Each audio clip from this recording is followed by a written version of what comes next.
The emergency beacon was already sounding when the transport touched down. Not after. Before. While the landing gear was still deploying on a world where the atmosphere itself was classified as hostile. Varn moved his fingers deliberately, watching light refract through crystalline joints that had begun their faint harmonic cracking at 15,000 meters. He was 6 months into his instructor certification. The academy had not prepared him for environments where his biology approached its brittle point. 47 cadets occupied the rear compartment. Varn knew their thermal signatures. Quillari hive mind clustered as one warm mass. Vrithian diffused skins near heating vents. Salvan gripped harnesses with tension that indicated nausea in 0.9 gravity. Only the Terran registered as anomalous. Juno sat apart, near a viewport iced over 20 minutes into descent. She had not moved to heating vents. She was humming, a low continuous tone that Varn's audio processors logged as possibly involuntary thermal regulation. The transport settled. The beacon continued its amber pulse. Equipment check, Varn announced, his voice emerging dry from vocalization crystals. Cold entered with the doors. Varn felt it in his joints before sensors registered, the precise temperature where Threxian structure lost molecular flexibility. He moved deliberately, each step calculated. Juno stood wearing a thin shell layer. She withdrew a flint striker from her pack, its surface polished to mirror finish in some areas, pitted in others. Primitive combustion technology. 12,000 years obsolete. You will not require that, Varn said. Academy protocols specify thermal units. Thermal units need power cells. She rotated the striker in habitual fingers. Power cells fail at -30. I've seen it. Academy units are rated to -50. Rated, she said. The hum shifted, lower now. Rated isn't proven. Not here. The doors opened fully. Wind entered with the shriek of atmosphere at velocity. Varn's joints emitted harmonic resonance suggesting operational limits approached. Drill commencement, he announced. Class 9 blizzard, 6 hours. Establish shelter, maintain core temperature, signal for extraction. Cadets exited in assigned order. The beacon continued pulsing behind them.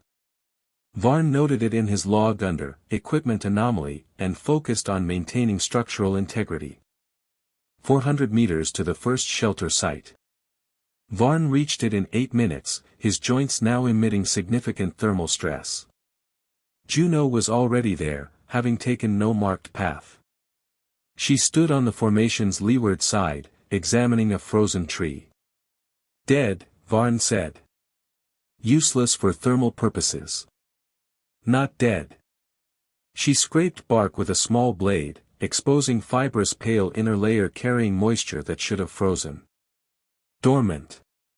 Different process. She sealed the sample and walked past the site, toward the tree line where wind speeds increased and visibility dropped to 12 meters. Return to designated coordinates. She did not return. The beacon continued pulsing. Varn checked his telemetry. His joints lost flexibility at 0.4% per minute. He followed. 800 meters further, she had built a windbreak from frozen branches arranged in specific geometry his architectural database identified as inefficient, but his fluid dynamics suggested redirected airflow 40% better than Academy designs. She sat inside, eating from a small container. Designated zones are underwater, she said. She offered the container. Want some? The cold makes me hungry. Varn declined. His joints crackled audibly, the specific resonance of Threxian biology approaching limits. She continued eating. Wind outside hit 90 km per hour, the velocity where Academy protocols mandated immediate shelter occupation. 43 minutes into the drill. 47 cadets had activated emergency signals. Medical extraction teams were arriving at the landing pad per automated distress system. Juno scraped snow from her boot with the flint striker. She had not started a fire. Had not activated any thermal unit. Her core temperature remained 37 degrees Celsius. Cadet Juno, Varn said. His emergency beacon activated without his conscious decision, joints emitting the harmonic range that preceded structural failure. What is the purpose of your vocalization? Purpose? The wind gusted. She did not brace against it. I'm not sure I was really thinking about it. The striker caught light from his beacon. Behind them, medical teams treated hypothermic cases. Ahead, the blizzard built toward Class 10 conditions. She put another piece of food in her mouth and began scraping bark from another frozen tree, her humming matching the wind's interval with precision Varn's processors could no longer classify as coincidence. Varn's emergency beacon pulsed against his thigh, its rhythm matching the harmonic cracking in his joints. He had not authorized its activation. His processors logged it as involuntary biological distress signal, while his attention remained fixed on the Terran, who was scraping frozen bark with a tool that should not function in these conditions. Medical evacuation is underway, he said. The words emerged with harmonic overlay indicating vocalization crystal stress. 47 cadets have withdrawn with hypothermic incapacitation. Juno looked up from her bark sample. Her face carried the thermal coloration his training identified as cheerful, though her surface temperature read below freezing and her core had not dropped 0.1 degree in 43 minutes. Withdrawn, she said. The word seemed to process through her cognition in a manner Varn could not map. That's one way to put it. She sealed her container with movements suggesting routine. She checked her chronometer. Double-knotted her boot laces with the particular pattern his database associated with preparation for extended duration. She adjusted her shell layer without urgency.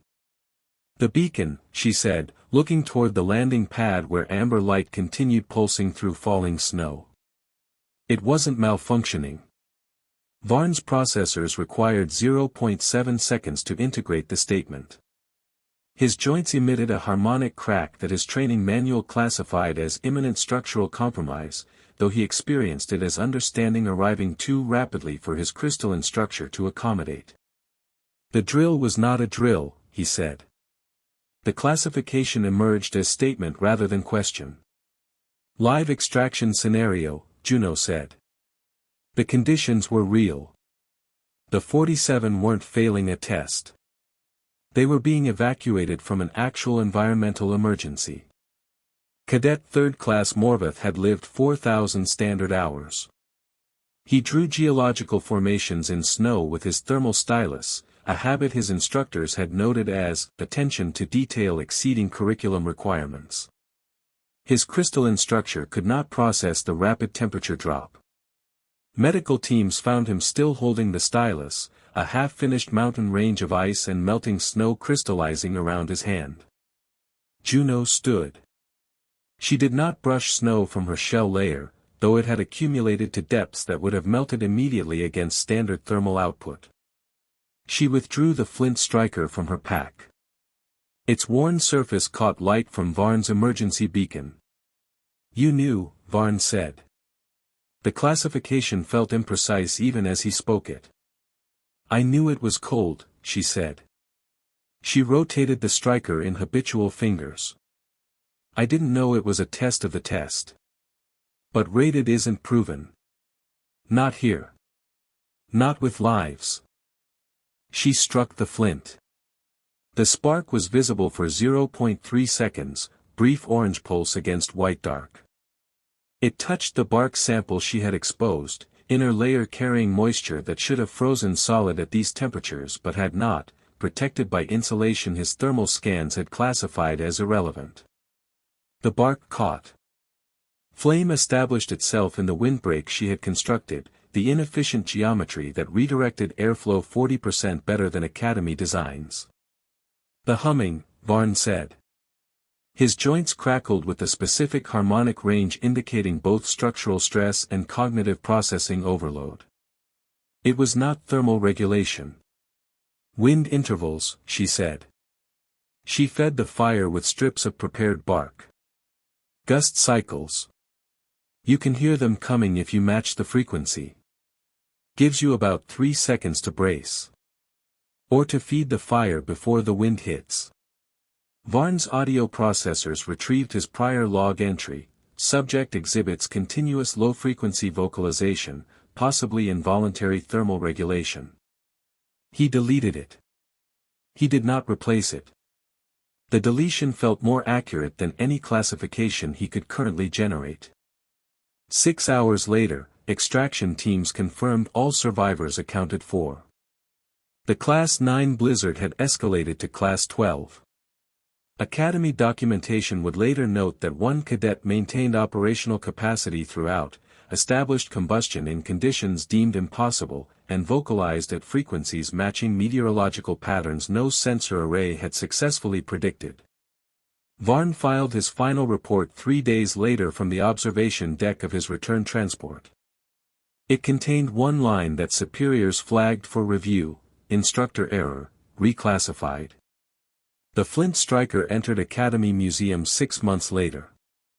Its display card read, primitive combustion tool, approximately 12,000 years obsolete. Used by Cadet Juno to establish first fire in Class 12 survival conditions with materials Academy protocols designated as non-viable. Note, previous instructor assessment of subject vocalization as involuntary thermal regulation has been reclassified as superior environmental integration through auditory pattern matching. Varn visited the display once, during his second certification course. He stood before the glass case for 11 minutes, watching light reflect off the striker's polished surface. His joints emitted no harmonic cracking. The room was climate-controlled to optimal Threxian parameters. He remained motionless until another instructor asked if he required medical assistance. He did not. He was listening to the ventilation system, trying to identify if its frequency cycles matched any pattern he could learn to predict. The dark ship above continued its silent orbit, steel and shadow against an empty sky.